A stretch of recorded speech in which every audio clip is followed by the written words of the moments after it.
taka dæmi 276 sem heitir Eggfellur. Við erum stödd á toppi eðlisfræðibyggingarinn okkar sem á að vera 46 metra fyrir ofan jörðu. Eðlisfræðikennarinn okkar sem er 1,80 metra stór, hár, hann er sem sagt að labba meðfram byggingunni með föstum hraða 1,2 metrum á sekundu. Ef okkur langar til að láta eggið falla ofan á hausinn á kennaranum, hvenær á hann sem sagt af hversu langt frá byggingunni þarf hann að standa til þess að við hittum beint á hann. Og það sem við þurfum að gera er það, við þurfum að byrja því að hugsa sko að sem sagt hæðin sem að eggið er að fara að detta niður er sem sagt öll hæðin mínus hæðin á kennaranum. Hérna er sem sagt hæðin á kennaranum. Þetta er sem sagt í raun og veru hæðin sem við erum að fara að láta detta niður. Þannig að hérna er sem sagt í raun og veru hér. Þannig hérna sem sagt laga þetta hérna eins.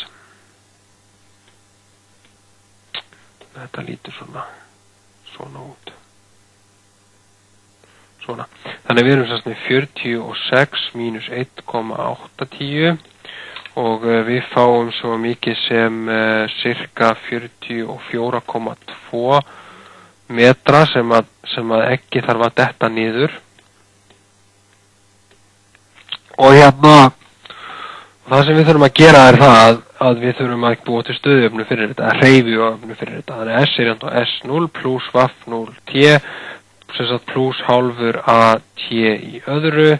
Við ætlum að skilgreina 0,0 sem sagt hérna uppi á byggingunni. Þannig hann er að fara að falla niður sem sagt mínus 44,2 metra. Það er engin byrjunarstaða hjá okkur til að byrja með hérna. Hún er engin byrjunarhraði. Þannig að eina sem við erum með er þyngdarhröðun jarðar. Þannig við erum með mínus hálfur sinnum 9,810 metrar á sekundi í öðru og sinnum T. Til þess að einangra þessa jöfnu, ef við viljum ekki gera þetta algebrist alveg strax, þá værum við þá með S jafnt og hálfur T í öðru. Við myndum margfalda með 2 í gegn, deila sem sagt við myndum sem sagt hérna, við erum með G hér fyrirgefið mér. Við myndum deila með G og taka rót og þá fengjum við T. Þannig að við getum tekið sem sagt stýrinu við styttum mínusin út, mínusin dettur út hérna báðum megin. Þannig að við fáum tvisvar sinnum 44,2 deilt með 9,810, hérna eiga að vera metra, hérna eiga að vera metra á sekundi í öðru. Ef við hömrum þetta inn í vasareikni, þá eigum við að fá einhvað sem að er cirka 3 sekúndur sem að detta niður, sem 3,00 sekúndur að detta niður. Nú, þá þurfum við að reikna hvar prófessorinn þarf að standa, hversu langt hann þarf að standa frá veggnum í raun og veru. Þessi fjarlægana hér sem hann þarf að standa frá veggnum. Þannig að við vitum að staðan á kennarunum er X jafnt og VAF sinnum T, þar sem við vitum hraðan á kennarunum sem hann er að labba með föstum hraða 1,2 metra, 20 metra á sekundu sinnum 3,00 sekundur.